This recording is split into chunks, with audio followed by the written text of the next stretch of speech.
أعوذ بالله من الشيطان الرجيم. بسم الله الرحمن الرحيم. Assalamualaikum warahmatullahi wabarakatuh. Bismillahirrahmanirrahim. Innal hamdalillah nahmaduhu wa nasta'inuhu wa nastaghfiruh.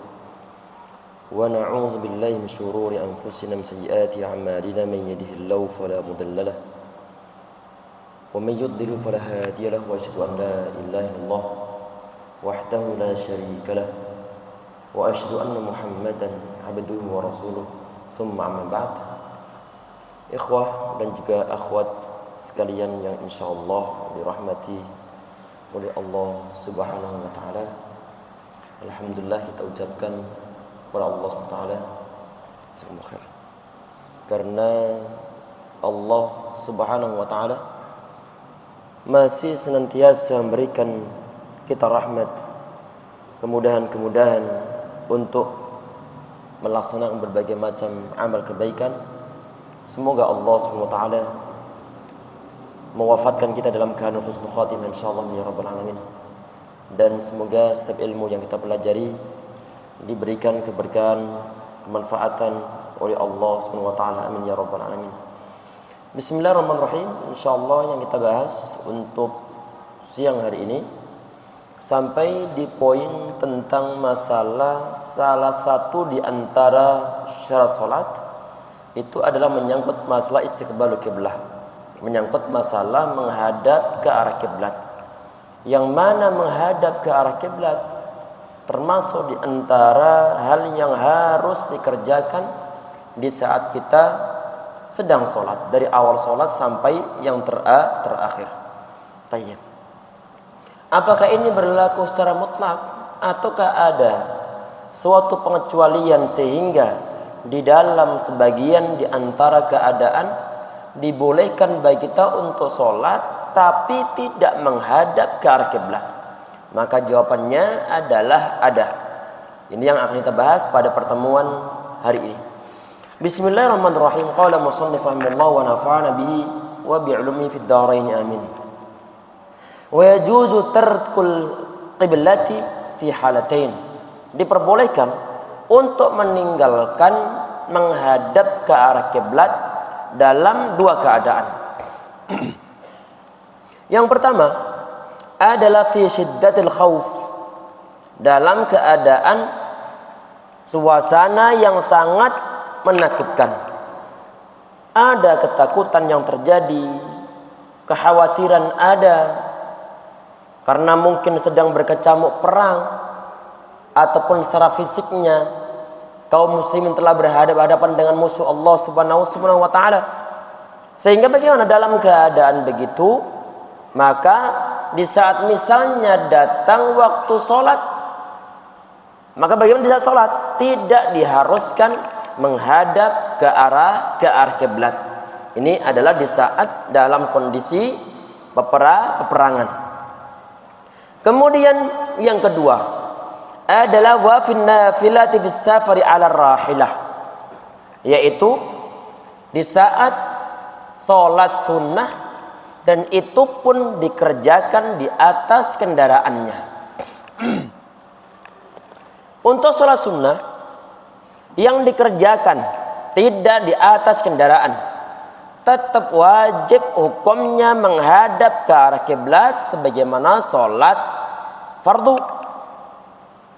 Untuk sholat sunnah yang dikerjakan di atas kendaraan, Nabi Muhammad SAW beliau pernah melaksanakan. Dan bukan cuma sekedar sekali dua kali, tapi sering. Di saat beliau melaksanakan sholat sunnah an-nafilah, beliau berada di atas kendaraannya, sholat di sana. Aina mattajat rahilatu, ke arah kemanapun juga kendaraannya, beliau tetap sholat di atasnya. Tapi jangan sampai lupa, ini adalah untuk sholat sunnah yang dikerjakan di atas kendaraan. Sehingga bagaimana? Sehingga kalau misalnya kita mengerjakan sholat wajib, nggak ada tawar menawar, harus menghadap ke arah kiblat. Tayyib. Untuk sholat sunnah Kalau dikerjakan tidak di kendaraan, wajib ke arah kiblat. Kalau di kendaraan, boleh untuk tidak menghadap ke arah kiblat. Apakah cuma dua ini saja? Kalau dalam kitab ini cuma dua ini saja. Tetapi sebagian di antara kitab, sebagian di antara ulama, mereka membahas tentang keadaan yang ketiga. Siapa itu? Adalah alal mariyad, yaitu bagi orang yang sedang sakit dan dia tidak bisa menghadap ke arah kiblat. Nggak bisa menghadap ke arah kiblat karena mungkin dia sedang dibaringkan di rumah sakit dalam kondisi tubuhnya mungkin sudah lumpuh, kesadaran masih ada. Kebetulan saat itu posisi dia tidak menghadap ke arah kiblat. Kebetulan lagi juga penjenguknya ataupun yang nunggu nggak ada, ataupun sedang bergiliran kemudian pulang.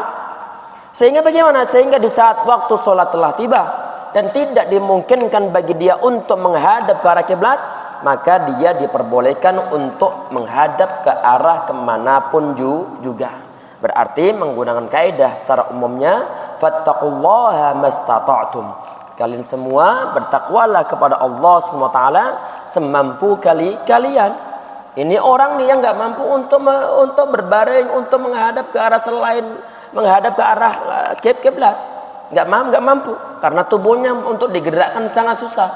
Sehingga bagaimana? Sehingga ini keadaan menyebabkan dia sholat diperbolehkan untuk menghadap ke arah yang dia saat itu berada. Termasuk apa diantaranya keadaan yang berikutnya lagi adalah orang yang mungkin dia sedang ditawan, mungkin diikat di sebuah tiang. Mungkin diikat oleh penjahat, mungkin sedang diculik, atau mungkin di masa-masa perang, dan dia kemudian ditangkap oleh musuhnya, kemudian diikat di suatu tiang. Kebetulan waktu sholat telah tiba, mau izin sholat nggak diizinkan, mau izin wudhu nggak diizinkan, apalagi itu menghadap ke arah kiblat. Sehingga bagaimana? Udah berarti bismillah, sholat menghadap ke arah kemanapun juga. Karena kenapa? Karena memang dia tidak dimungkinkan untuk untuk menghadap ke arah kiblat. Ini adalah di antara pengecualian sehingga di saat sholat diperbolehkan di sebagian di antara keadaan diperbolehkan untuk tidak menghadap ke arah kiblat.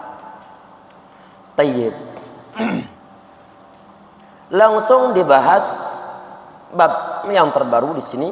Alhamdulillah sampai bab tentang arkanus shalah. Arkanus shalah, tentang rukun-rukun salat. Ini biasanya untuk yang rukun itu hal yang wajib dikerjakan di saat sedang sholat, di saat sedang sholat. Sedangkan di saat ataupun disebut syarat biasanya lebih cenderung ke arah hal-hal yang wajib dikerjakan di luar sholat. Tapi untuk rukun ini biasanya berada di dalam sholat itu sendiri. Faslun wa arkanus salati 18 ruknan. Rukun sholat ada 18 macam di sini. Ada 18 rukun.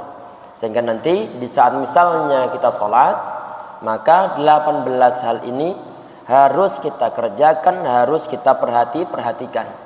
Kalau ada sebagian di antara rukun sholat tetapi kemudian kita tidak mengerjakannya, apalagi karena faktor sengaja, maka tidak sah hukum sholat kita. Yang pertama kita perhatikan di sini, yang pertama adalah an-niyah. Yang pertama adalah niat. Innamal a'malu binniyat. Jadi niat ini hukumnya adalah wajib, wajib.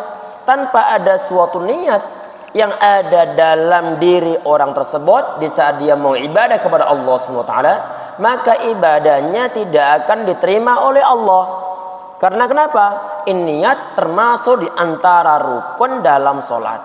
Tahu-tahu ada orang langsung sholat, dia dalam hatinya sedikit pun tidak ada suatu rencana untuk sholat, nggak ada suatu kesengajaan untuk sholat, maka sholatnya dia tidak sah. Yang perlu diperhatikan dalam masalah ini ya ikhwas sekalian adalah tentang masalah ta'yin. Masalah apa ini? Spesifikasi tentang sholat yang mau kita kerjakan, apakah zuhur kah, apakah maghrib kah, atau sholat tahiyatul masjid kah, ini wajib hukumnya dita'yin. Dita'yin. Kalau kita menggunakan bahasa Arab misalnya dalam hati kita, misalnya adalah ana berusolli fardhu dhuhri, misalnya dalam hati aku berniat untuk sholat zuhur. Berarti kata-kata penyebutan ta'yin, spesifikasi di situ menyebutkan zuhur, itu wajib hukumnya. Itu wajib. Apakah ada suatu sholat yang tidak diwajibkan untuk ta'yin? Ada. Dibahas oleh para ulama. Tentang masalah apa? Sholat sunnah mutlak. Yang penting sholat saja 2 rakaat, ingin melaksanakan taqarrub kepada Allah Subhanahu wa taala. Walaupun toh tidak dita'yin untuk sholat sunnah mutlak, maka tidak menyebabkan sholatnya tidak sah. Untuk sholat-sholat yang sunnah yang lainnya, untuk sholat-sholat wajib pada umumnya, maka wajib hukumnya untuk ta'yin di dalam niatnya. Yang termasuk juga disampaikan oleh Syekh Ibnu Utsaimin rahimahullah, di antara perkataan beliau adalah yajibu ala man arada salata ayyanwiya aina idza kanat muayyanatan. Idza kanat muayyanatan. Jadi hukumnya wajib orang yang mau sholat, dia untuk meniatkan secara ta'yin ini. Langsung disebutkan sholatnya sholat apa. Tayyib. Dalam mazhab Syafi'i termasuk disebutkan tentang masalah niat kefarduan, termasuk diantaranya adalah di saat dia itu menjadi seorang makmum, maka harus ada niat untuk menjadi seorang makmum. Tayyib. Kemudian di poin berikutnya, yang nomor 2, rukun yang kedua. Yang kedua adalah wal qiyamu. Yang kedua adalah al-qiyam, yaitu berdiri. Tentunya berdiri di sini adalah ma'al qudrah, disertai dengan kemampuan. Artinya kalau orang yang memang dalam sebagian di antara keadaannya dia tidak bisa untuk berdiri karena mungkin faktor sakit, karena mungkin faktor lumpuh ataupun yang lain sebagainya, maka dia sholat dengan keadaan yang dia bisain. Walaupun toh rukun yang berupa berdiri ini tidak bisa dikerjakannya. Kok dibilang sah hukumnya? Iya, karena dia sudah dalam keadaan pol-polan, dalam keadaan darurat, sehingga dia tidak bisa sholat dalam keadaan berdiri. Di saat sebagian di antara sahabat radhiyallahu anhum, mereka nanya kepada Nabi Muhammad SAW tentang masalah sholat ini. Nabi Muhammad, ada orang sakit sholat, beliau ditanyain. Kemudian Nabi Muhammad beliau mengatakan, "Shalli qa'imah." Engkau salatlah dalam keadaan berdiri. Fa illam tastati', kalau engkau enggak bisa untuk berdiri, maka faqa'idah, maka salatlah dalam keadaan duduk. Kalau seandainya fa illam tastati', kalau enggak bisa, maka fa'ala jam, maka silakan untuk berbaring. Tayyib. Perhatikan ya ikhwas sekalian, yang berdiri yang menjadi suatu rukun dalam salat itu adalah untuk sholat wajib. Anak ulang, bahwa berdiri yang dijadikan sebagai suatu rukun dalam sholat itu adalah untuk sholat wajib. Kalau untuk sholat sunnah, rukun tidak dimasukkan dalam kategori rukun. Al-qiyam, berdiri maksudnya. Berdiri tidak dimasukkan dalam kategori rukun. Terus bagaimana? Boleh bagi orang yang sholat sunnah, walaupun toh tidak dalam keadaan sakit, boleh untuk sholat sambil duduk, qobliyah, ba'diyah, duha ataupun yang lain sebagainya. Ini lintas mazhab, termasuk dalam mazhab al-Imam Asy-Syafi'i rahimahullah. Cuman saja ya ikhwas sekalian yang insyaallah dirahmati Allah SWT, kita ibadah itu kan bukan sekedar boleh nggak boleh, tetapi adalah kadang-kadang kita mikir juga dari segi pahala yang didapatkan. Ada sebagian di antara riwayat hadis-hadis yang sahih dalam Al-Bukhari, Nabi Muhammad SAW beliau mengatakan, man shalla qa'iman fahuwa afdal. Ini adalah berlaku untuk orang yang sholat sunnah. Man shalla qa'iman fahuwa afdal. Barang siapa yang sholat dalam keadaan berdiri, maka itu adalah lebih utama. Wa man shalla qa'idan, dan barang siapa salat sambil duduk, falau nisfu ajril qa'im, maka bagi dia mendapatkan pahala setengah dari orang yang sholatnya dalam keadaan berdiri. Tapi jangan sampai lupa ya ikhwah, yang perlu untuk ditekankan di sini bahwa ini adalah hadis tentang sholat sunnah dan bukan tentang sholat wajib. Kalau untuk sholat wajib hukumnya untuk berdiri, kecuali memang dia tidak bisa berdiri karena faktor sakit. Ini yang perlu untuk diingat, sehingga dalam masalah ini kalau misalnya ada orang dia sholat qabliyah kemudian dia menggunakan nggak sakit, nggak dalam keadaan lumpuh, tapi dia duduk, maka bagaimana? Maka tadi pembicaraannya walaupun toh sholatnya sah, cuman saja dia hanya mendapatkan pahala setengahnya. Ini sangat disayangkan. Kemudian di poin berikutnya, wa takbiratul ihram. Yang berikutnya adalah takbiratul ihram. Takbir berarti adalah ucapan Allahu Akbar. Allahu Akbar. Ihram ini disebut ihram, kata para ulama, adalah di saat misalnya nih kita ini kan di luar sholat ataupun tidak sedang sholat, kita bisa minum, kita bisa makan sate, kita bisa minum ini, bisa minum itu. Jelas ya? Itu di luar sholat, sehingga makan tersebut halal hukumnya. Tetapi di saat sholat, segala hal, makan makanan ataupun yang lain yang bukan termasuk hal yang perlu dikerjakan dalam sholat, makan nggak boleh dikerjakan dalam sholat. Sehingga di saat misalnya ada orang sholat tapi dia masih ngemil permen, bagaimana hukum sholatnya? Hukum sholatnya adalah batal. Dan hukumnya bagaimana? Hukumnya adalah haram. Haram dari segi apa? Haram ente sholat tapi sambil makan. Jelas ya? Bukan haram masalah makannya, tetapi adalah sholat sambil makan. Sehingga batasan kapan ini hal-hal yang seperti minum ini, kapan dia sudah nggak diperbolehkan untuk diminum lagi di saat mau sholat ini, adalah di saat awal takbir. Awal takbir kapan berarti? Allahu Akbar. Di saat kita mulai sholat kita. Takbir yang pertama yang semacam ini disebut sebagai takbiratul ihram. Ada sebagian di antara hadis yang sahih, Nabi Muhammad beliau mengatakan miftahus salatit tahur.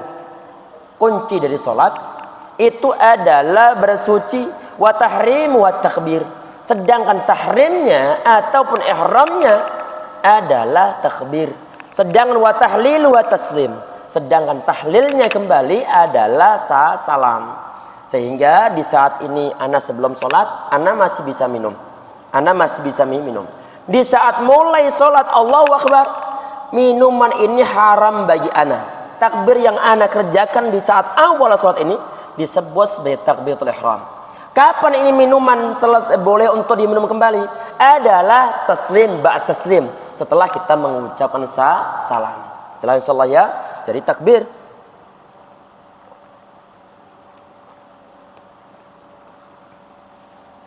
ini takbiratul ihram, ucapan Allahu Akbar yang diucapkan di saat awal sholat, itu hukumnya adalah wajib karena dia termasuk di antara rukun dalam sholat. Itu pertama yang perlu untuk disampaikan. Yang kedua, antara pembahasan takbiratul ihram sama pembahasan raf'ul yadain, mengangkat kedua tangan, memiliki hukum yang berbeda. Di saat misalnya begini, ada orang tahu-tahu begini, dia tidak mengucapkan Allahu Akbar, langsung ke shaf, langsung begini, tidak sah hukum salatnya. Dia tidak melaksanakan takbiratul ihram, dia baru melaksanakan ngangkat tangan saja. Perhatikan ya ikhwah, ini yang banyak terjadi kesalahan dari kalangan kaum muslimin. Yang kita bahas ini adalah lintas mazhab. Tidak hanya berlaku dalam mazhab Syafi'i, tidak hanya berlaku dalam mazhab Imam Ahmad bin Hanbal rahimahullah, tetapi adalah lintas mazhab. Tentang masalah apa? Tentang masalah ucapan. Ucapan. Tayyib. Ucapan apa? Ucapan takbir ataupun suatu zikir ataupun qiraah, bacaan yang dibaca dalam sholat wajib hukumnya untuk menggerakkan bibir. Wajib hukumnya. Ini berlaku dalam semua mazhab.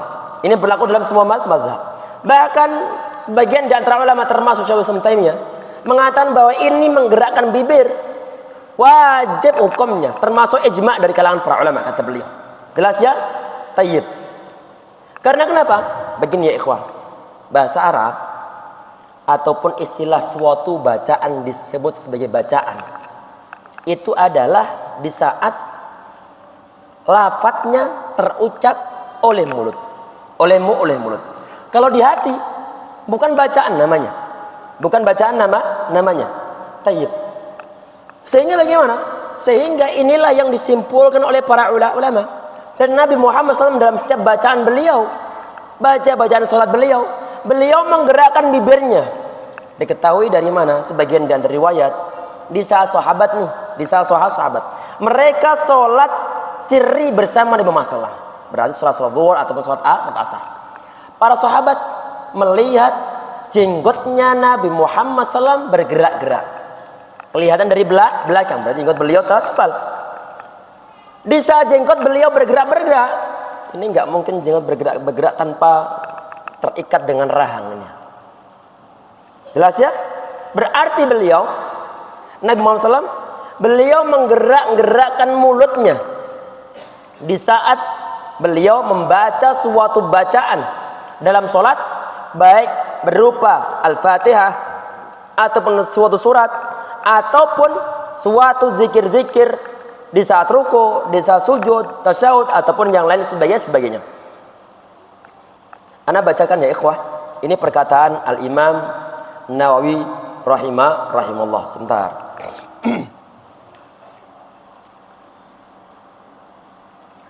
Ini Imam Nawawi rahimahullah. Beliau mengatakan ini dalam kitab Al-Adhkar. Kita sampaikan bahwa ini adalah berlaku dalam semua mazhab. Ketahuilah annal azkar al-masyru'ata fi shalah. Sesungguhnya zikir-zikir yang disyariatkan dalam salat wa ghairiyah dan juga yang lainnya wajibatan kanat atau mustahabbatan, baik yang wajib ataupun yang sunnah, la yuhsabu syai'un minha, tidaklah terhitung. Artinya ini enggak dianggap sebagai suatu ibadah yang sah. Minna darinya wa yu'taddu dan tidak dianggap sah hatta yatalafadha biha, sampai dia melafazkannya dengan menggerakkan bibirnya. Tayyib. Ana nukilkan di sini bacakan fatwa dari Syekh Ibnu Utsaimin rahimahullah dalam liqa' babul maftuh. Beliau mengatakan la budda min tahrikis syafatain, diharuskan ataupun wajib tahrikus syafatain, menggerakkan dua bibir fil qiraati fis shalah, dalam suatu bacaan dalam salat. Wa kadzalika fi qiraatil azkar al-wajibah katakbir, kata beliau. Begitupun di saat membaca qiraah dalam salat, baca Al-Fatihah dalam salat, sebagaimana juga termasuk adalah takbir, takbir. Sehingga kalau sebagian di antara kita yang biasanya salatnya dengan mode silent, tidak gerakkan bibirnya sedikit pun, perlu untuk dirubah karena kita sudah tahu mengaji. Sehingga jangan ikut-ikutan sebagian di antara orang di saat sholat bibirnya tidak digerakkan sedikit pun, pun. Sehingga hal ini yang perlu untuk digaris bawahi. Itu poin berikutnya, yaitu satu poin. Tadi kita sampaikan bahwa untuk menggerakkan bibir di saat takbir, di saat baca zikir-zikir dalam sholat, ini ijma' para ulama tentang masalah harusnya dikerjakan. Tayyib. Ada perbedaan pendapat setelah mereka bersepakat tentang ini hal yang wajib hukumnya untuk dikerjakan. Apa itu yang ada perbedaan pendapat? Adalah ini penggerakan bibir, apakah nanti harus ada suara ataukah tidak? Itu beda pendapat dari kalangan para ulama. Tapi sebelumnya mereka sepakat menggerakkan bibir adalah wajib di dalam sholat, baik di saat Al-Fatihah ataupun baca-bacaan yang lainnya. Tetapi untuk kadar apakah gerakan bibir ini di saat kita itu membaca sesuatu, apakah harus kita dengar ataupun setinggi apa ini volumenya ini? Jelas ya, itu ada beda pendapat dari kalangan para ulama. Kalau dalam mazhab al-Imam Asy-Syafi'i rahimahullah, minimal adalah dia itu bisa mendengar suaranya sendiri. Bisa mendengar suaranya sendiri. Jelas ya? Tapi ini tidak disepakati semua ulama. Tetapi dalam mazhab al-Imam Asy-Syafi'i rahimahullah, hal ini berlaku. Yaitu di saat kita misalnya membaca suatu bacaan, setelah kita itu menerapkan tentang menggerakkan bibir, maka tentang adanya mendengarkan suara kita sampai ke telinga kita adalah termasuk hal yang disyaratkan dalam mazhab al-Imam Asy-Syafi'i rahimahullah. Baik, ana bacakan di sini perkataan dari al-Imam An-Nawawi rahimahullah dalam kitab Al-Majmu'. Kata beliau, wa adnal israr, batasan minimal dari mengesirkan bacaan ini. Mengesirkan bacaan. Ayusmi'a nafsahu. Ini orang dia bisa memperdengarkan suaranya kepada dirinya sendiri. Idza kana sahih sam'i. Kalau toh dia itu memang pendengarannya normal. Kalau orang mungkin pendengarannya lemah, dia maksa-maksakan diri untuk mendengar suaranya sendiri, otomatis suara dia akan berubah menjadi jahar. Jelas ya? Karena kanan kiri mendengarnya. Wala ridha inda min laghadhin wa ghairihi. Dan juga tidak ada faktor luar ataupun faktor eksternal yang menyebabkan suara dia nggak didengar. Mungkin ada suara gaduh, ada suara bising, karena mungkin kebetulan masjidnya berada di pinggir jalan, sehingga suara kalau di saat dia itu mau mendengarkan suara dia sendiri, otomatis dia itu harus mengeraskan. Karena kenapa? Saingan sama bising yang ada di jalan. Kalau ini dipaksakan, akan berubah menjadi suara yang dikeraskan. Tentunya tidak diperbolehkan. Terus bagaimana? Berarti ukurannya adalah di saat misalnya kita dalam kondisi normal pendengaran, kemudian sholatnya di tempat yang nggak ada kebisingan apapun juga, dengan kadar tersebut di saat kita sudah bisa untuk dengar suara kita, ya sudah berarti. Ya sudah. Dan insyaallah ya. Tapi perlu untuk diperhatikan ya ikhwas sekalian, jangan kebablasan maksa-maksakan diri untuk dengarkan suara kita sendiri, sehingga nanti menyebabkan orang-orang yang sholat di samping kanan ataupun kiri merasa terbisikin ini kok berisik banget sholatnya. Perlu untuk dikurangin volumenya. Tayyib. Kemudian di poin berikutnya adalah yang rukun yang keempat, ini adalah wa qiraatul Fatihah, adalah membaca Al-Fatihah. Sebagian dari riwayat hadis yang sahih, la salata liman lam yaqra bi Fatihatil kitab. Tidaklah ada salat sah orang yang salat tidak membaca Fatihatul kitab atau suratul Fatihah, ataupun tidak ada salat sah bagi orang yang tidak membaca Al-Fatihah. Sehingga ini berlaku pula untuk semua sholat, berlaku untuk laki-laki perempuan, berlaku untuk sholat wajib, untuk sholat sunnah, berlaku untuk sholat seorang makmum ataupun seorang imam. Baik sholatnya sirriyah atau sholatnya ada sholat yang jariyah. Yang paling aman adalah kita membaca Al-Fatihah, apalagi di saat imamnya dia itu sholatnya dengan sistem sir untuk zuhur sama asar, ataupun walaupun toh misalnya imamnya ini dia sedang sholat maghrib, isya sama subuh, kita tetap perlu untuk membaca Al-Fatihah. Ini adalah yang paling aman. Tapi tidak bisa untuk dikesampingkan bahwa memang ada sebagian di antara pendapat para ulama, kalau toh misalnya imamnya itu dia sudah membaca secara jar Al-Fatihah, sebagian di antara ulama mengatakan qiraatul imam, qiraatul makmum, bacaannya imam adalah bacaannya makmum. Hadisnya pun adalah hadis yang sahih. Tayyib. Tetapi di saat bacaannya imam, bacaannya makmum, hadis sahih memang, cuman kan ini nanti tabrakan dengan la salata liman lam yaqra bi Fatihatil kitab ini. Sehingga bagaimana? Sehingga para ulama ataupun sebagian besar di antara ulama mengatakan bahwa yang paling aman adalah tetap baca Al-Fatihah, kecuali mungkin dalam keadaan darurat. Yang mau nggak mau kita ini nggak bisa baca Al-Fatihah. Kapan? Kita datang ke masjid, imam dia sedang rukuk ataupun mau rukuk. Kita perlu untuk takbir untuk takbir ihram atau takbir untuk takbir rukuk misalnya saja, dan tidak ada suatu kesempatan untuk baca Al-Fatihah, maka dalam keadaan begitu diperbolehkan bagi seorang makmum untuk tidak baca Al-Fatihah. Terus bagaimana Fatihahnya makmumnya? Ini kalau kata para ulama ditanggung oleh imamnya. Baru berlaku hadis qiraatul imam, qiraatul makmum. Bacaannya imam adalah bacaannya makmum. Apakah ada riwayat yang berkaitan tentang masalah hal ini? Memang ada. Memang ada. Sebagian di antara sahabat di saat mereka bergabung sholat bersama Nabi Muhammad SAW, saat itu Nabi Muhammad SAW beliau dalam kondisi ruku atau mau ruku, sehingga satu beliau ini sahabat dia langsung ikut ruku bersama Nabi Muhammad SAW. Setelah sholat ini sahabat dia nanya kepada Nabi Muhammad SAW bahwa tadi sebagian di antara sholatnya dia di saat awal-awal bergabung sholat bersama Nabi Muhammad SAW tidak sempat baca Al-Fatihah.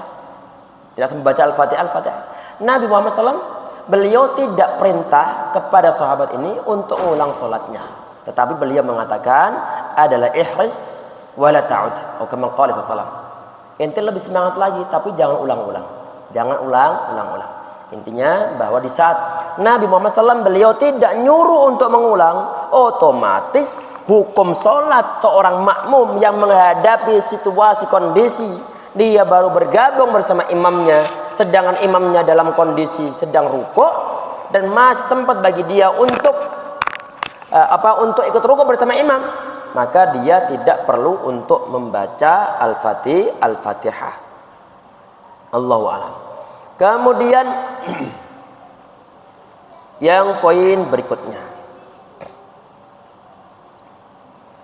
Yang poin berikutnya ini adalah wa bismillahirrahmanirrahim, dan bacaan bismillahirrahmanirrahim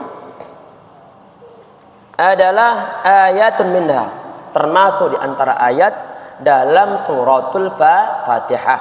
Tayyib.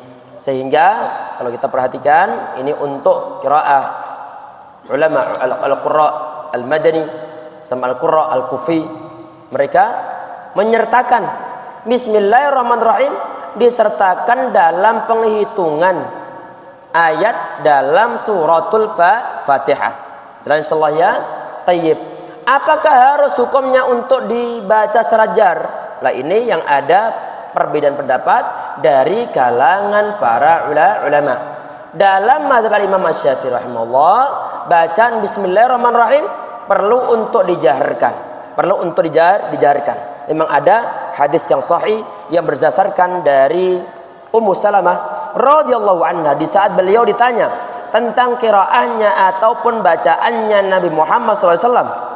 Kemudian beliau mengatakan bahwa bacaan Nabi Muhammad SAW adalah yuqatti'u qira'atahu ayatan ayah. Beliau membaca ataupun memutus bacaan setiap akhir ayat. Kemudian beliau mencontohkan bismillahirrahmanirrahim, berhenti. Kemudian alhamdulillahirabbil alamin. Di sana disebutkan bismillahirrahmanirrahim. Baik. Ada sebagian dan riwayat yang lain ya ikhwah, hadis yang sahih bahwa Nabi Muhammad SAW beliau langsung membaca alhamdulillahirabbil alamin. Tidak disertai dengan bacaan bismillah saat itu. Jelas ya? Tayyib. Yang perlu diperhatikan ya ikhwah sekalian, para ulama walaupun mereka itu berbeda pendapat tentang masalah adanya dalil ataupun didasarkan pada berbagai macam dalil, walaupun mereka berbeda pendapat, tetapi mereka termasuk Al-Imam Ibnu Katsir rahimahullah, beliau menyimpulkan tentang masalah apa? Tentang adanya perbedaan pendapat tentang aja bacaan bismillah ini. Apa yang di antara yang beliau katakan adalah Para ulama mereka sepakat tentang adanya orang ataupun sahnya sholatnya orang yang dia aslinya tidak menerapkan membaca bismillah secara jahar, cuman dia bermakmum dengan seorang imam yang dia membaca bismillah secara jahar, ataupun sebaliknya. Misalnya si A dia terbiasa untuk membaca Al-Fatihah tidak dibaca secara jahar, berarti dibaca secara sir. Kemudian dia bermakmum dengan imam yang membaca jahar, bismillahirrahmanirrahim, alhamdulillahirabbil alamin, seterusnya. Hukum sholatnya sah.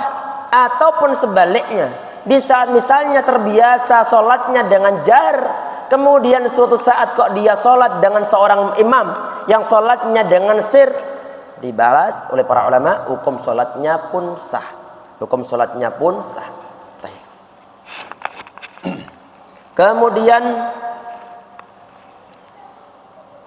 di pembahasan berikutnya, warruku'u, di antara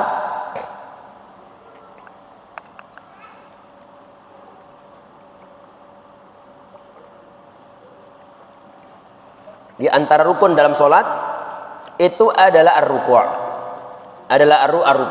dan ini termasuk di antara rukun sholat yang ijma' dari kalangan para ulama.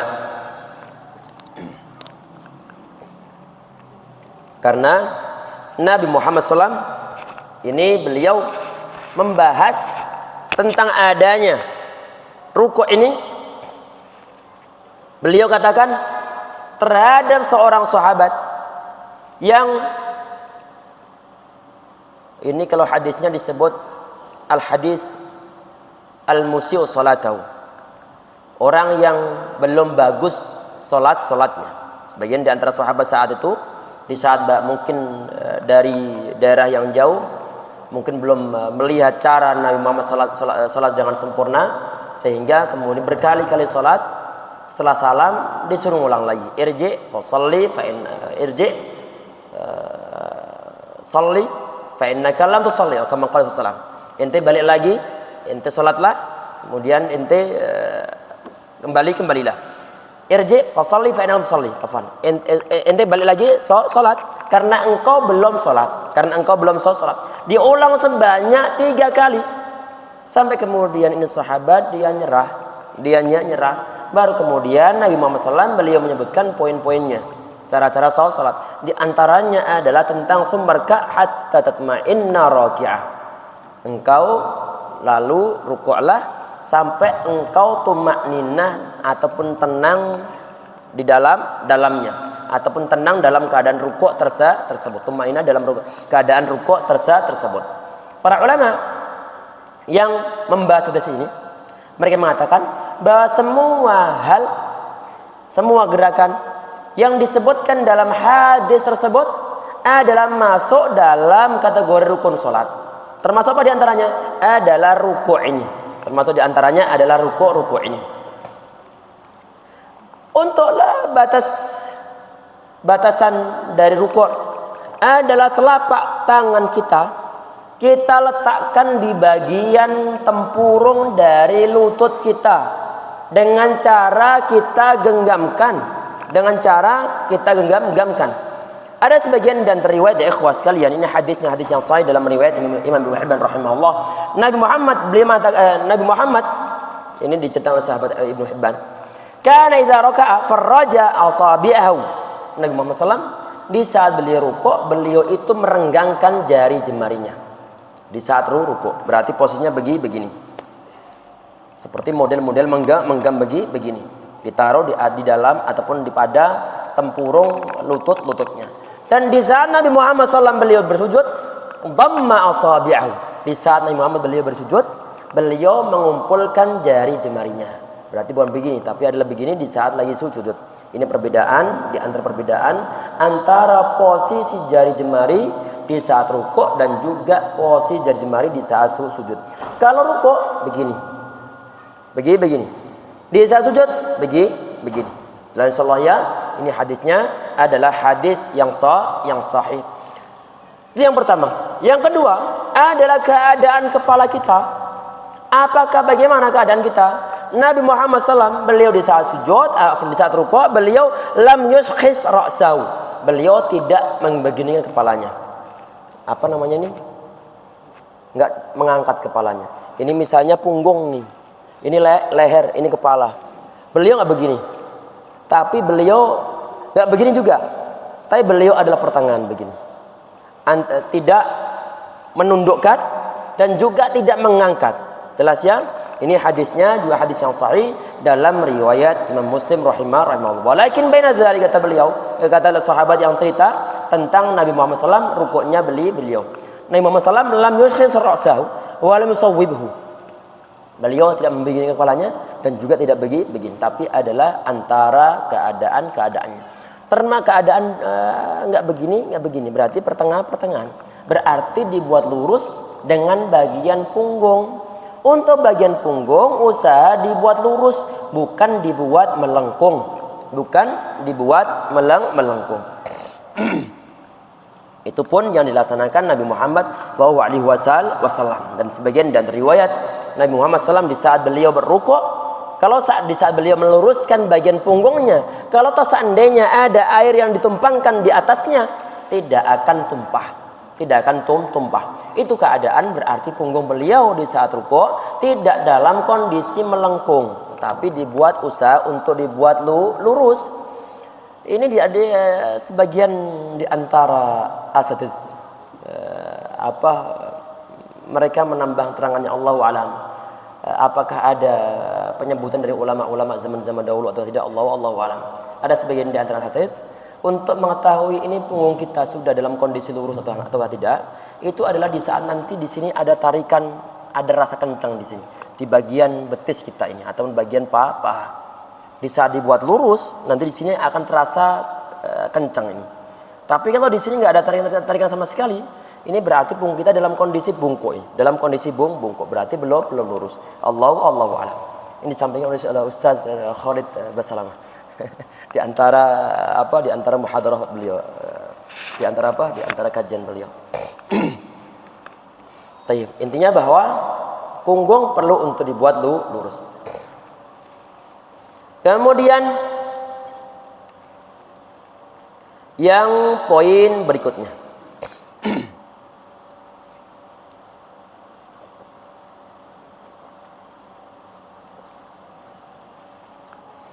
wa tuma'ninatu fi.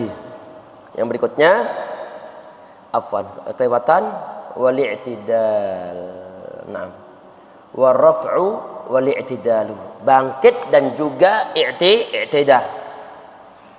Ini pun diantara maksudnya bangkit dari rukuk dan juga i'tidal, yaitu keadaan kita itu berdiri dengan tegak pasca kita rukuk. Ini yang disebut sebagai i'tidal.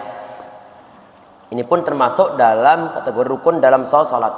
Kata Nabi Muhammad SAW dalam hadis tadi yang telah kita sebutkan, kata beliau, "Tsumma fa hatta ta'tadila qa'imah." Setelah rukuk, kemudian tumakninah, kemudian engkau bangkitlah sampai engkau dalam kondisi berdiri tegak.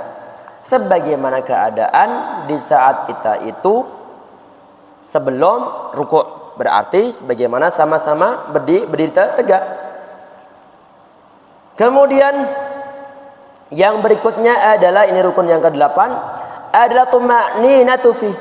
Tuma'ninah di dalamnya. Ini menyangkut masalah tuma'ninah ya ikhwas sekalian. Adalah di antara definisi yang disampaikan oleh para ulama adalah diam sejenak setelah anggota tubuh kita terdiam ataupun telah tenang, telah mencapai tempat tujuannya. Di saat misalnya rukuk nih, Allahu Akbar. Diam sejenak, ini yang disebut sebagai tuma'ninah. Tuma'ninah. Dan itu termasuk di antara rukun dalam salat. Wajib hukumnya ini. Enggak diperbolehkan baru begini Allah langsung begini lagi. Ini enggak ada tuma'ninahnya. Salat tarawih 23 rakaat cuman saja hanya 7 menit. Ini ulama mazhab jelas tidak sah hukum salatnya karena tuma'ninahnya enggak ada. Allah alam dalilnya bagaimana. Allah alam dalilnya bagaimana. Kemudian yang berikutnya adalah as-sujudu. Yang berikutnya adalah as-sujud. Tentunya setiap rakaat dikerjakan sebanyak dua kali.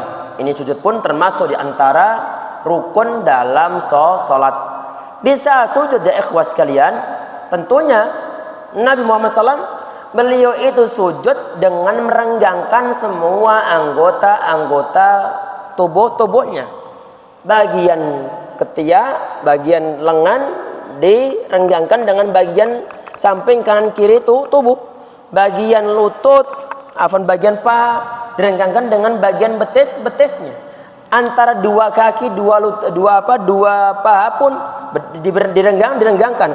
Antara pelut beliau dengan bagian paha beliau pun direnggangkan.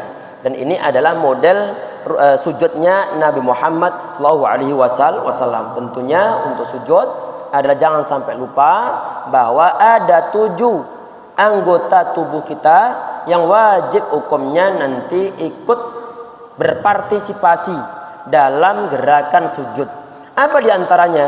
Tentunya adalah jabah ataupun bagian. Nabi Muhammad SAW beliau dalam riwayatnya beliau nunjuk ke arah mengatakan adalah jabah, tapi yang beliau tunjuk adalah hidung beliau. Sehingga di sini sebagian di antara ulama mengatakan bahwa di saat sujud maka perlu untuk menempelkan bagian hidung sama bagian jidatnya. Jelas insyaallah ya, itu adalah sujud yang sempurna. Termasuk diantaranya adalah kedua telapak tangan, kemudian kedua lutut, termasuk diantaranya adalah kedua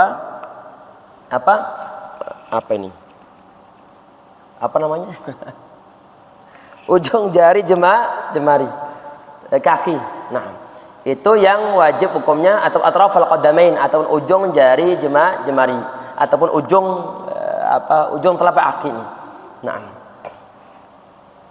kemudian yang poin berikutnya, ini pun ada wa tuma'ninatu fi, dan juga tuma'ninah dalamnya. Berarti perlu, kalau kita begini ya ikhwah, kalau kita tuh membaca suatu zikir-zikir yang dibaca dalam sholat dengan menggunakan sunnah-sunnahnya, termasuk misalnya baca subhan rabbil a'la, kita baca sebanyak 3 kali misalkan saja, maka itu sudah sangat cukup untuk mendapatkan tuma'ninah. Orang yang tidak ada tumaninahnya, otomatis zikir-zikir yang ada dalam sholat akan dia skip semuanya. Ini yang na'udzubillah, capek-capek sholat tetapi tidak mendapatkan pahala apun juga. Kemudian rukun yang ke-11 adalah wal julusu bainas sajdatain, yaitu duduk di antara 2 sujud. Ini pun termasuk di antara rukun dalam sholat. Dan itu pun yang dikerjakan Nabi Muhammad SAW. Kemudian adalah wa tuma'ninatu fihi, makna dalamnya. Kemudian ada lagi di sini adalah wal julusul akhir, duduk untuk tahiyat yang terakhir, dimasukkan dalam kategori rukun dalam sholat. Berarti nggak boleh tahiyat tapi sambil dalam keadaan berdiri. Dalam keadaan normal nggak diperbolehkan. Tayyib. Ini termasuk dalam kategori rukun dalam sholat. Tasyahud ataupun duduk pada tasyahud yang terakhir. Ini wajib termasuk rukun dalam sholat. Untuk yang duduk pada tasyahud yang pertama, ini bagaimana hukumnya? Tidak dimasukkan dalam kategori rukun sholat. Terus masuk dalam kategori apa?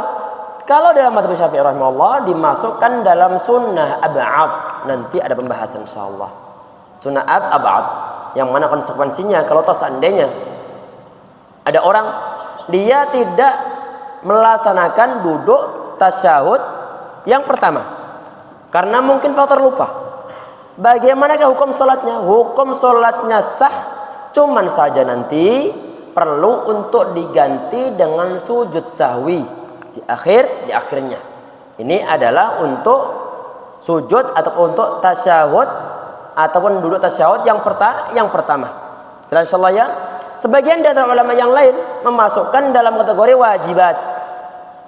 Kalau dalam mazhab Syafi'i rahimahullah dimasukkan dalam metode sunnah ba'd. Konsekuensi dari sunnah ba'd, istilah sunnah ba'd ataupun wajibat menurut sebagian dari ulama yang lainnya, bagi yang meninggalkannya perlu diganti dengan sujud sahwi. Jelas ya? Beda istilah, cuman saja konsekuensinya ternyata sama. Jelas? Yang perbedaan antara sujud yang terakhir sama sujud duduk yang pertama sama duduk yang terakhir. Kemudian wa tasyahhudu fi, di antara rukunnya adalah tasyahud di dalamnya. Kemudian wassalatu an-nabi sallam, membaca salawat atas Nabi Muhammad sallam. Ini dimasukkan dalam kategori rukun dalam salat. Di saat kita membaca dalam tasyahud ada bacaan Allahumma sholli ala Muhammad wa ala ali Muhammad, maka itu adalah bacaan salawat yang kita baca di dalam salat kita ataupun di saat tasyahud. Kemudian wa taslimatul ula adalah salam yang pertama, masuk dalam kategori rukun dalam sholat. Untuk salam yang kedua bagaimana? Salam yang kedua dalam mazhab Syafi'i rahimahullah tidak dimasukkan dalam kategori rukun, tapi dimasukkan dalam kategori kesunahan. Tetapi mereka semua sepakat kalau toh seandainya dia sholat kemudian dia belum bubar dari sholatnya kecuali setelah salam yang kedua, maka itu lebih utama. Kenapa lebih utama? Salam pertama masuk dalam kategori rukun, sedangkan yang kedua masuk dalam kategori sunnah. Di saat ada orang melaksanakan suatu sunnah, maka itu adalah suatu kebaikan. Sehingga para ulama mereka mengatakan bahwa untuk salam yang kedua, sholat sampai salam yang kedua dilaksanakan dua-duanya, maka itu lebih utama. Tayyib. Sebagian di antara ulama ya ikhwah memasukkan dua salam dimasukkan dalam rukun sholat. Terus apakah ada beda konsekuensi untuk memasukkan salam pertama saja ataupun salam yang kedua? Apakah ada perbedaan konsekuensi? Ada. Apa itu?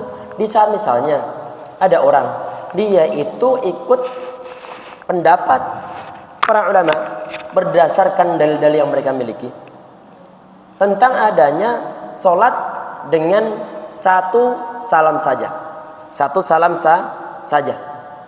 maka bagaimana? Maka di saat imam misalnya dia bermakmum nih, assalamualaikum warahmatullah, kemudian makmumnya dia ikut assalamualaikum warahmatullah. Di saat imamnya belum assalam yang kedua, makmum sudah bisa untuk pergi. Jelas ya? Karena kenapa? Salam yang kedua dikategorikan dalam sunnah sholat, bukan rukun sholat. Jelas ya? Berarti begitu pula di saat misalnya ini makmum dia termasuk di antara makmum masbuk, otomatis di saat imamnya salam dia perlu untuk nambah, perlu untuk berdiri. Kapan dia berdiri? Dia sudah mulai bisa berdiri di saat imam telah salam yang pertama.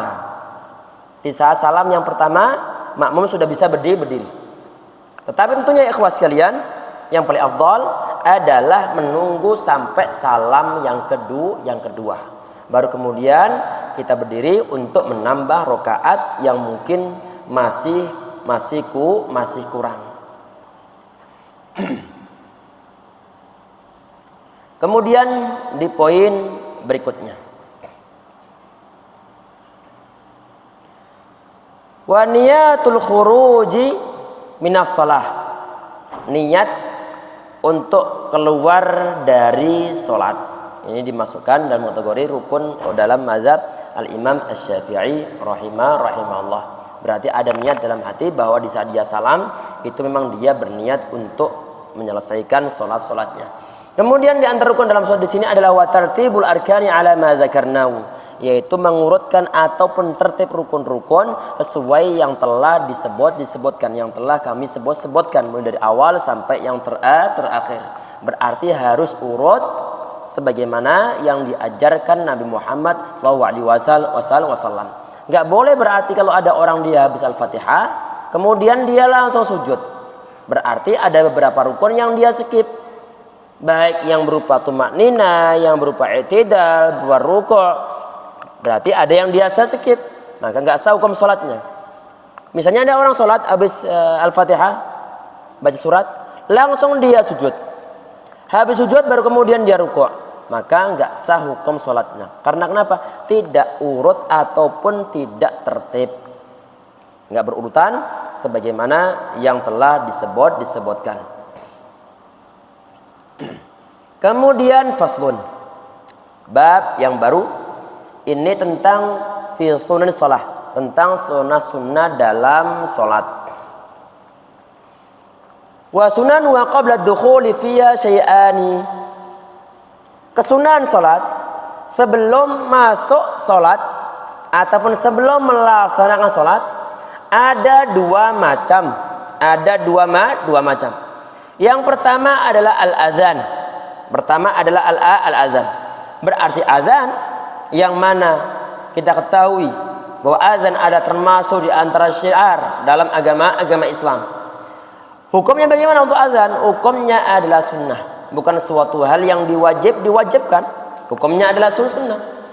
Artinya bagaimana? Kalau misalnya ada orang sholat nih, ataupun ada suatu masjid, mereka mau sholat, mengerjakan sholatnya, jamaah mau sholat, tidak ada pengumandangan azan di dalamnya, hukum sholatnya tetap sah.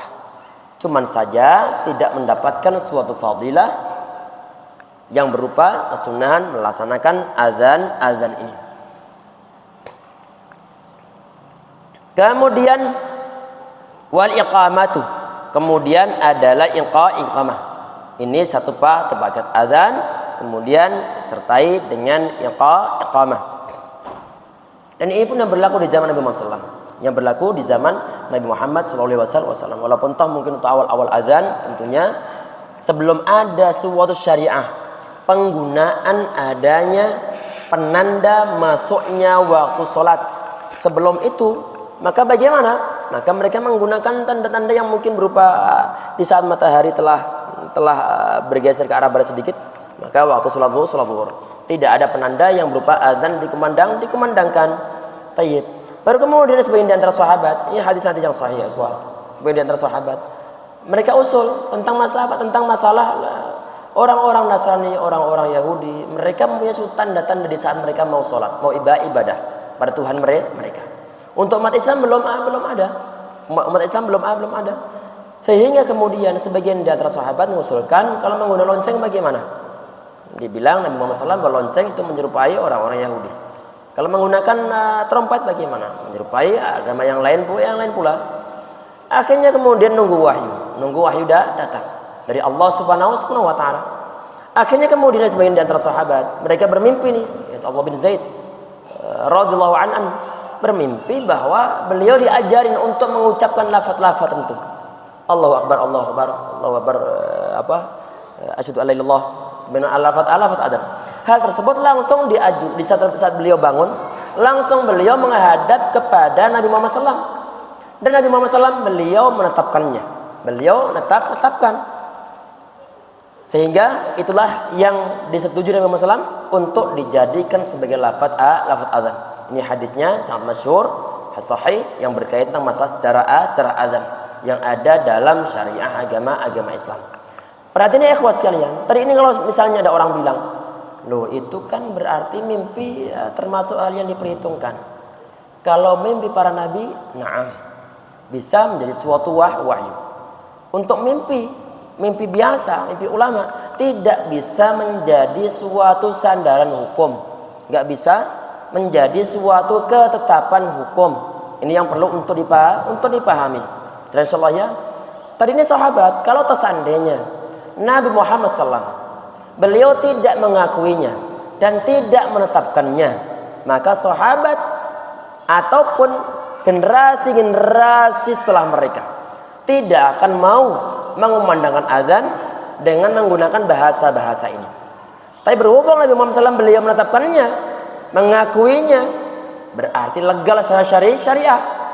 Walaupun basicnya tadi itu adalah adanya suatu mimpi yang dialami oleh sebagian di antara sahabat. Tayyib.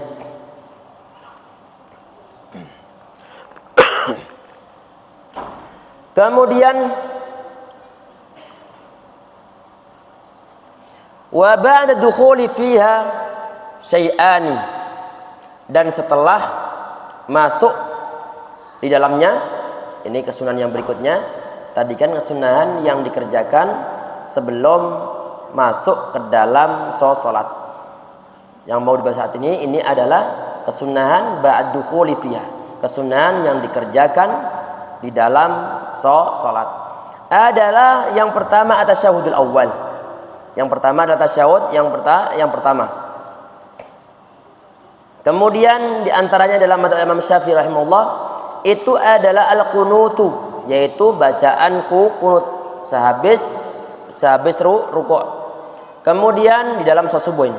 Kemudian ini ikhtilaf pendapat yang berlangsung dari zaman-zaman dahulu sampai zaman kita saat ini. Baik. Kemudian wa fil witri fin nisfi tsani min syahr Ramadan, dan juga dalam sholat witir pada tengah atau pertengahan terakhir dari bulan Ramadan. Ini pun diantara yang disunahkan untuk melaksanakan qunut. Ini hadisnya, hadis yang sahih, disahihkan oleh Syekh Albani rahimahullah untuk qunut yang di saat 10 ataupun pertengahan terakhir dari bulan Ramadan. Oleh para ulama ya ikhwah sekalian, untuk yang sunan atau sunnah-sunnah yang dikerjakan dalam sholat yang barusan kita sampaikan, sebagian di antara ulama dalam madzhab Syafi'i ini dikategorikan sebagai sebagai sunnah ab'ad, sebagai sunnah ab'ad. Kemudian bab berikutnya wa hay'atuha ataupun hay'atus shalah. Di sini ada 15 macam, 15 keadaan. Yang pertama adalah raf'ul yadaini 'inda takbiratul ihram. Sebentar ya ikhwah. Tadi kita bilang tentang adanya istilah sunnah ba'd dalam mazhab al-Imam Asy-Syafi'i rahimahullah. Konsekuensi dari adanya sunnah ba'd adalah di saat ada orang dia ninggalkan karena faktor lupa, maka dia perlu untuk sujud sahwi. Orang-orang yang bermadzhab Asy-Syafi'i, Imam Syafi'i rahimahullah, di saat misalnya dia habis rukuk langsung bangun tidak qunut, mungkin dia lupa, maka nanti bagaimana? Maka sebelum dia salam dalam madzhab Syafi'i dia perlu untuk sujud sahwi. Kalau sunnah biasa yang disebut sunnah hay'ah ini tidak perlu diganti dengan sujud sahwi, nggak perlu diganti. Ustaz, yang antum bahas kan baru sunnah ba'd, sana sama sunnah hay'ah, konsekuensinya sudah dibahas. Tapi untuk yang rukun kok belum antum bahas? Tayyib. Yang rukun ya ikhwah sekalian, kalau rukun itu ditinggalkan dengan sengaja maka tidak sah hukum sholatnya. Terus bagaimana biar sah?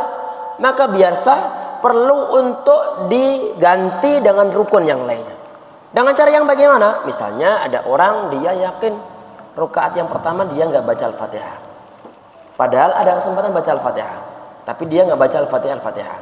Ataupun misalnya dia lupa nih, loh tadi anak sepertinya sehabis baca Al-Fatihah kok langsung sujud, berarti ada beberapa rukun yang terskip. Maka bagaimana? Kalau seandainya dia itu misalnya sholat duhur 4 rakaat, cuman saja yang 1 rakaat pertama ini dia tidak rukuk sama sekali, Al-Fatihah langsung sujud, maka bagaimana? Maka kalau seandainya dia sampai rakaat yang keempat dia salam dan gak mau menggantinya, maka hukum sholatnya tidak sah. Karena kenapa? Karena ada rukun yang tidak dia kerjakan. Biar sah bagaimana? Biar sah maka perlu untuk menambah rakaat yang baru. Rakaat ini nanti yang disertai dengan adanya rukun tersebut. Berarti rakaat yang pertama tidak dianggap sebagai 1 rakaat yang sah, sehingga secara hukumnya dia baru melaksanakan 3 rakaat, tinggal menambah 1 rakaat lagi, yang mana dalam rakaat ini ada rukun yang dia kerjakan secara sempurna. Itu perbedaan tentang adanya konsekuensi hukum fikih bagi orang yang meninggalkan rukun ataupun meninggalkan sunnah ba'at ataupun meninggalkan sunnah hay'ah. Kita perhatikan tambah 10 menit lagi insyaallah.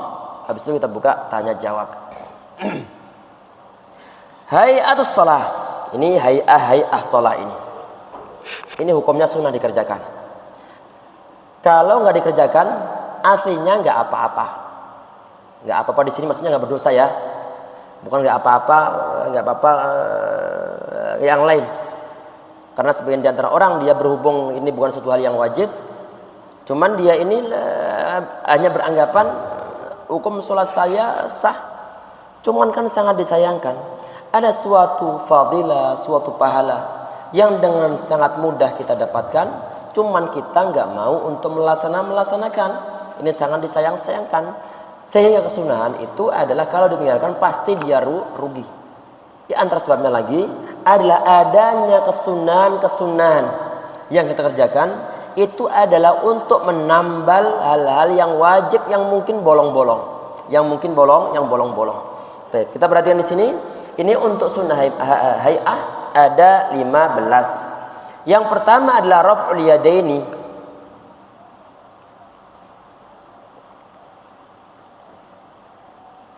Yang pertama adalah raf'ul yadaini, mengangkat kedua tangan. Inda takbiratul ihram, di saat dia takbiratul ihram. Angkat tangan dalam keadaan masyufatul atau masyufatain, dalam keadaan terbuka dan dihadapkan ke arah kiblat. Ini dibahas oleh para ulama, termasuk dalam mazhab al-Imam Asy-Syafi'i rahimahullah. Berarti ini ikhwah, sebagian di antara kaum muslimin karena mungkin jarang mengaji, dia takbirnya begini, Allahu Akbar. Pernah melihat begini? Allahu Akbar. Ini menghadap arah telinganya, Allahu Akbar. Jelas? Tayyib. Mestinya begini, menghadap ke arah kiblat dalam keadaan terbuka. Takbiratul ihram semacam ini dengan cara angkat tangan hukumnya adalah sunnah. Yang wajib tadi itu yang termasuk rukun adalah bacaan Allahu Akbarnya. Tapi untuk angkat tangannya hukum sendiri yang berupa hukum sunnah. Sehingga kalau seandainya ada orang nih tasawuf, langsung dia Allahu Akbar, langsung begini, Allahu Akbar, tanpa ada takbir, tanpa ada angkat tangan, hukum sholatnya sah. Karena kenapa? Ngangkat tangan dimasukkan dalam kategori sunnah sholat, bukan termasuk dalam kategori rukun sholat. Kemudian untuk masalah batasannya ada beberapa riwayat, di antaranya adalah ini atraful asabi', ujung jari jemari, ini adalah hadba mankibaih, diluruskan dengan bagian pundak. Sebagian dari riwayat yang lain adalah dengan atrafa udhunai ataupun syahmati udhunihi, yaitu diluruskan dengan bagian daun telinga yang bagian bawah. Jelas insyaallah ya, berarti begini. Ataupun agak ke bawah sedikit lurus dengan bagian sini. Dan insyaallah ya, tayyib. Ini adalah secara umumnya tentang masalah riwayat yang berkaitan tentang adanya ngangkat tangan. Kemudian ada sebagian dari riwayat ikhwas sekalian adalah Nabi Muhammad SAW beliau yarfa'uma hatta yuhadhiya bihima udhunai, diluruskan dengan bagian telinga beliau.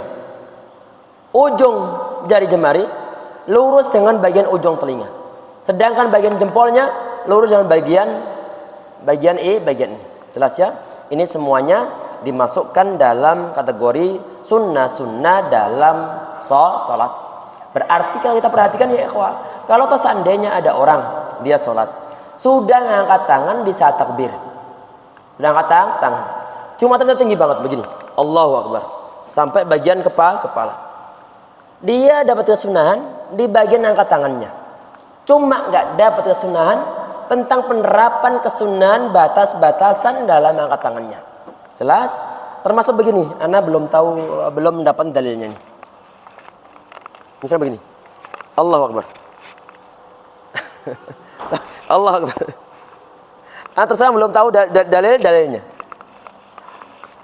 Kalau misalnya ini orang sholat dengan model begitu, maka bagaimana? Ini secara lahiriahnya hukum sholatnya sah, karena untuk angkat tangan sekedar sunnah. Cuma dia nggak mendapat kesunahan dari segi apa? Dari segi kesunahan batasan angkat tangannya. Allahu a'lam. Kemudian yang berikutnya, wa indar ruku'i wa raf'i minhu. Termasuk di antara kesunahannya, ngangkat tangan di saat indar ruku', di saat mau ruku'. Hukumnya adalah sunnah. Berarti sehabis baca surat setelah Al-Fatihah, kemudian baca surat, kemudian sebelum dia ruku', dia perlu untuk angkat tangan. Angkat tangan kembali. Allahu Akbar, dia angkat tangan. Dan juga wa inda raf'i minhu. Dan di saat bangun dari ruku' pun perlu untuk angkat tangan. Dan yang masyhur dalam mazhab Imam Asy-Syafi'i rahimahullah, untuk angkat tangan di dalam salat yang masyhur adalah 3 ini. Ada 3 ini. Apakah ada yang keempat? Ada yang keempat. Tapi ini kurang masyhur dalam mazhab Syafi'i. Yang ngomong kurang masyhur siapa? Imam Nawawi rahimahullah. Setelah beliau mengatakan bahwa ini kurang masyhur dalam mazhab Syafi'i dengan menggunakan ungkapan yang beliau ungkapkan, tetapi beliau mengatakan bahwa wasahih wasawab, yang benar adalah ada keadaan yang keempat. Kapan? Setelah tasyahud yang pertama. Setelah tasyahud yang pertama. Berarti setelah ataupun di saat rakaat yang kedua, kemudian kita tasyahud, kemudian mau bangkit untuk rakaat yang ketiga, kemudian disunahkan untuk angkat tangan kembali. Ini adalah keadaan-keadaan yang mana dalam sholat kita disuruh untuk angkat tangan. Kemudian wawatul yamin ala shimal, meletakkan tangan kanan di atas ataupun pada tangan kirinya, kirinya. Perhatikan ya ikhwah, di antara beberapa riwayat yang ada adalah dengan cara begini. Perhatikan. Apa ini? Pergelangan tangan digenggam begini. Jelas ya? Yang berikutnya adalah begini. Yang berikutnya lagi adalah begini. Ini di antara riwayat-riwayat yang ada. Pilihan-pilihan silakan untuk dipilih di antaranya. Jelas ya insyaallah. Sehingga bagaimana? Hukum umumnya adalah yang sebelah kiri yang langsung nempel ke dada. Sedangkan kanan adalah berada di sebelah kiblatnya yang berada di bagian luarnya. Ada sebagian di antara orang ya ikhwah, karena faktor ini Allahu a'lam, sebagian di antara mereka di saat sehabis takbir angkat tangan, kemudian mereka bersedekap dengan cara diputar. Pernah lihat antum? Dengan cara diputar. Saat ditanya, loh kok diputar? Ya kan biar yang didahulukan adalah sebelah kanan. Kalau kita mau jujur, mau diputar sampai ratusan juta pun, yang nanti nempel pertama mana? Sebelah kiri. Allah alam, ini riwayatnya dari mana? Allah alam. Terus terang buat kita fikir juga belum menemukan. Kalau seandainya ada, nanti bisa antum share ke anan, insyaallah kita bahas bareng-bareng. Insyaallah. Tapi yang ada, nggak ada pembahasan masalah tersebut. Jadi langsung yang sebelah kiri langsung nempel, kemudian diikuti oleh sebelah kanannya. Kemudian watawajjuh. Ini adalah ucapan wajjahtu dalam bacaan isti'adzah. Wajjahtu wajhiya lilladzi fatara samawati wal ard, yang ada dalam zikir doa iftitah atau istiftah. Kemudian wal isti'adzatu, yaitu membaca a'udzubillahi minasyaitonir rajim. A'udzubillahi minasyaitonir rajim. Ini dasarnya apa? Dasarnya ada sebagian di antara firman Allah Subhanahu wa taala, "Fa idza qara'tal Qur'ana fasta'idz billahi minasyaitonir rajim." Di saat engkau mau membaca Al-Qur'an, maka hendaklah engkau minta perlindungan kepada Allah Subhanahu wa taala. Berarti baca isti'adzah sebelum baca Al-Fatihah. Sebagian di antara ulama ya ikhwah, kalau ini dalam mazhab Syafi'i, Imam Syafi'i kan dimasukkan dalam kategori sunnah. Sebagian di antara ulama mengatakan membaca a'udzubillahi minasyaitonirrajim hukumnya wajib. Hukumnya wajib. Kenapa kok wajib? Karena tadi itu Allah mengatakan fa idza qara'tal qur'ana fasta'iz billah. Di situ ada unsur perintah. Perintah artinya wajib untuk dikerjakan. Sebagian di antara ulama mengatakan wajib hukumnya membaca a'udzubillahi minasyaitonirrajim sebelum membaca Al-Fatihah dimanapun dia berada. Jelas ya? Termasuk di antaranya ini adalah pendapat dari Al-Imam Al-Syekh Al-Bani rahimahullah. Kemudian walaupun ini sunnah ya ikhwah.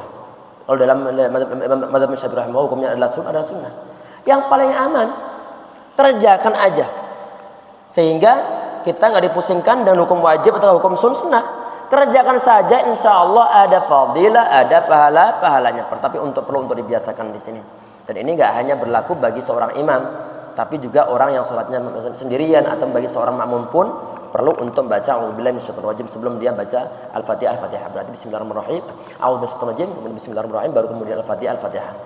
Kemudian wal jaru fi mawdi'ihi, menjaharkan ataupun jahar di tempatnya, pada tempatnya, maksudnya adalah untuk sholat-sholat yang memang disyariatkan untuk jahar, baik yang maghrib, isya sama subuh, maka perlu hukumnya sunnah untuk menjaharkan. Sunnah hukumnya untuk menjaharkan. Artinya kalaupun sunnah, kalau ada seorang imam dia menafsirkan bacaannya, secara hukumnya aslinya adalah sah-sah saja. Sah-sah saja. Tayyib. Tetapi kan nggak dapat pahala kesunahan. Nggak ada pahala kesunahan. Itu yang pertama. Yang kedua, tentunya nanti akan dimasalahin oleh jamaah karena terbiasa para jamaah dan juga rata-rata kaum muslimin mereka di saat maghrib, isya sama subuh mereka membaca secara jahar. Tapi secara hukumnya aslinya adalah sunnah. Kemudian wal israr fi mawdi'ihi, mengesirkan bacaan di ataupun pada tempatnya. Ini adalah untuk sholat zuhur sama sholat asar. Kemudian wa ta'minu, membaca amin, amin. Dan semua ulama sepakat ya ikhwah bahwa amin bukan termasuk dalam bacaan Al-Fatihah. Amin bukan termasuk di antara ayat dalam Al-Fatihah. Tetap ditambahkan untuk mengamini saja, ya Allah mohon kabulkan ya Allah. Kabulkan masalah apa?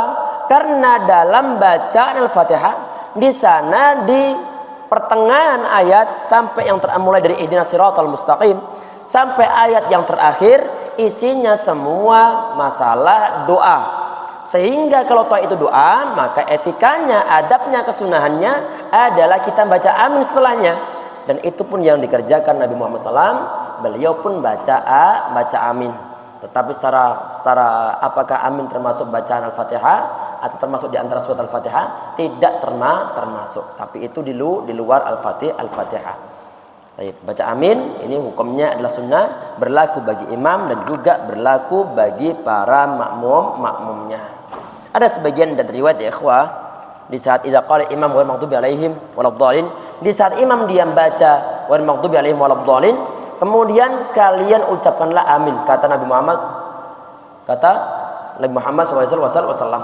Fa inna man wafaqa ta'minal malaikah, barang siapa yang bacaan aminnya berbarengan dengan bacaan aminnya para malaikat, maka dosa-dosa orang tersebut akan diampuni oleh Allah Subhanahu wa taala. Ghufir lahu ma taqaddama min dzambihi. Ini hadisnya adalah hadis yang sahih bahkan muttafaqun alaih. Kemudian wa qira'atus surati ba'dal Fatihah. Ini masih panjang ini. Nah, ini kita cut sampai di sini dulu insyaallah untuk kesunahan atau sunnah hayat dalam sholat. Sebelum ditutup nanti barangkali ada pertanyaan, silakan barangkali ada pertanyaan.